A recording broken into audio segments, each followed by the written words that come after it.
Hello and welcome to another episode of the Scornavacco Martial Arts Instructor Tip of the Week.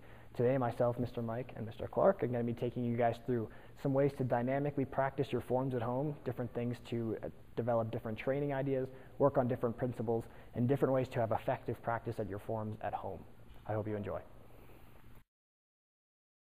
The first thing we're going to go through today is how to index off your own body versus the room you're in and use those type of ideas and that frame and structure in order to practice this anywhere. A lot of students tend to struggle practicing their forms at home because there's not a mirror in front of them or a lobby or the punching bags to denote where they should be facing. And this is a really good tip that kind of helps get around that. So what we're going to do is first we're just going to be showing most of these ideas with just the one side of short form one, just for the sake of time. So we'll go ahead and just start so you guys can see what we're talking about. We'll just do the right side of short form one here with Mr. Clark. Go ahead, sir.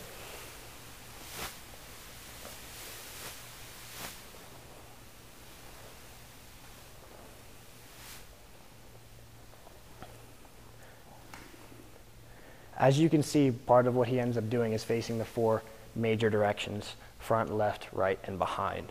So a lot of times what will end up happening is students will use the walls around them as the reference point for where they should be facing. And if we take those walls away, they start to struggle.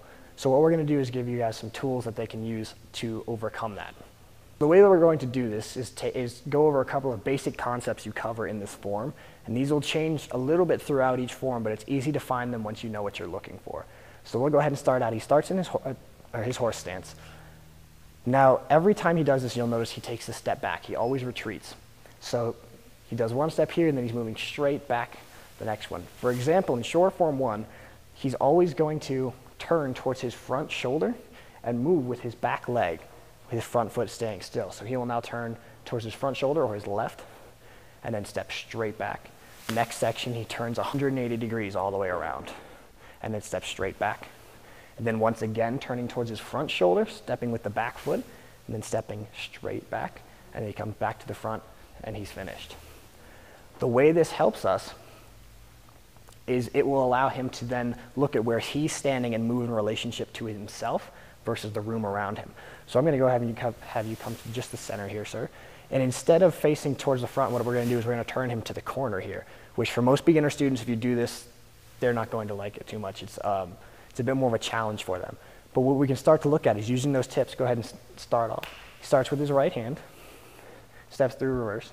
Now the reason I say front hand instead of left or right hand here is sometimes we'll do it on the left side first, sometimes the right side first. So this idea will apply in either case. So now he steps towards the front hand with his back foot, steps directly away, turns 180 degrees, steps directly away, turns towards the front shoulder, stepping with the back foot, steps directly away, and then closes up to his original facing. As you can see, just using those small tips, it helps him move around the room in correct angles and proportions without having any visual reference besides his own body. So just for a little bit of fun and added demonstration purposes, what I've done is I've blindfolded Mr. Clark and chosen a direction for him to face. Using the indexes we talked about, we're going to try and see if we can get him ending up facing the same direction, which is back to that corner back there. So he's going to go ahead and start in his salutation horse. Stepping back, we'll do the right side. Step straight away for the second block. Turn towards his front shoulder, stepping with his back foot. Step straight away. 180 degrees on the spot. Step straight away.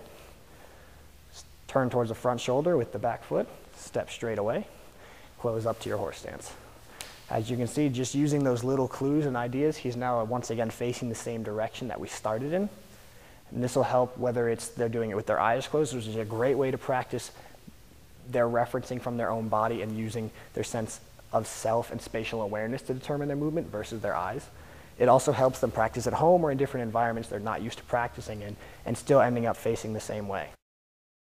So I hope you guys enjoyed this week's video, and we will see you next week.